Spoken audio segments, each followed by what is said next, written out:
Good morning. It's the 17th of May 2009, and what I want to concentrate on today on this video blog is the relationship between educational responsibility, values, and energy.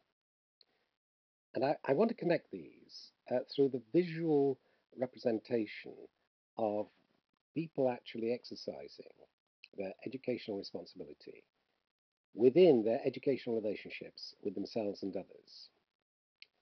My own research, as some of you may know, has focused on helping others to generate their own living educational theories as explanations of their educational influence in their own learning, in the learning of others, and in the learning of the social formations in which we live and work.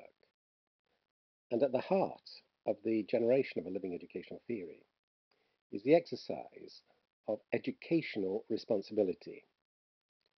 This distinguishes the educational research from research in disciplines such as the philosophy, psychology, sociology, history, the economics, theology, and leadership and management research.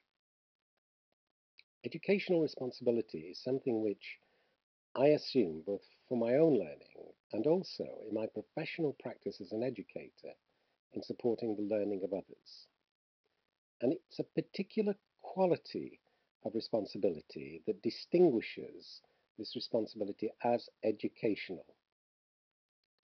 I exercise this responsibility not for the other, but towards the other. This is a very important distinction because in the exercise of what I'm thinking of as educational responsibility, I offer something to a learner, but I also recognize that for that learner to actually develop something educational out of what I've offered, then they must exercise their own imaginations and creativity in an active engagement with whatever I'm doing or thinking or sharing in terms of their own learning. In other words, for the learning to be educational, it mustn't just be a straightforward acceptance of what I'm saying. It requires an active engagement with what I'm saying in the generation of their own learning. Now, the other two areas I just want to discuss are to do with values and energy. For me to actually distinguish something as educational, then I must exercise my values in approving the learning. But for me, education is value laden.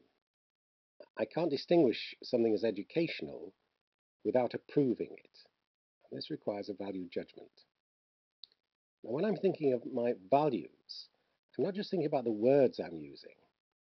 I'm actually thinking about the energy, and I call that a life-affirming energy, which I express in my educational relationships with others. And this expression of energy, even whilst I'm talking now, I'm very aware that I'm actually expressing myself with energy. It is life-affirming in the sense that I am really pleased to be doing what I'm doing in education. In fact, I would say that I love what I've done in education. When I'm with my students, I think that they feel an enthusiasm which comes from that love of learning and also the love of the feeling that they themselves are going to be generating something worthwhile in the forms of life that they're leading with something that they've actually learned that's useful from what I've been doing.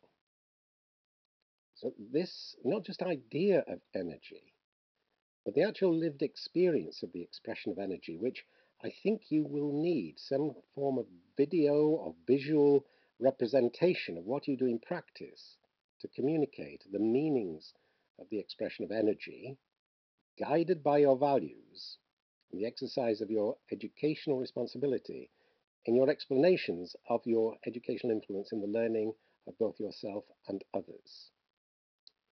If you want to just get some understanding of what I'm meaning, you could Google Moira Laidlaw China, and you can access a video clip on YouTube, which is at the end of a lesson in China with Moira Laidlaw.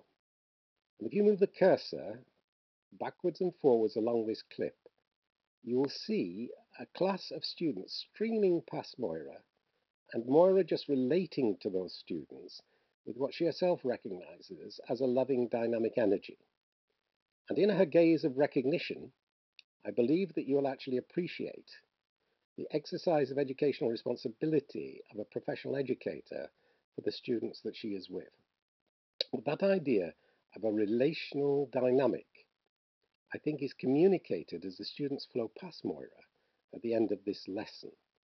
And what I'm claiming is that within our explanations of educational influence, we should learn how to focus with visual data on the exercise of our educational responsibilities with clarity about the nature of our values that emerge in the course of our practice, and also to clarify the significance of the life-affirming energy that we express that is guided by our values in our educational relationships.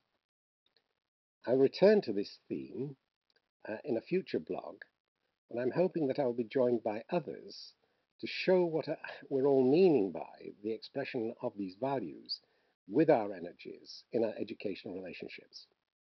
Okay, goodbye for now.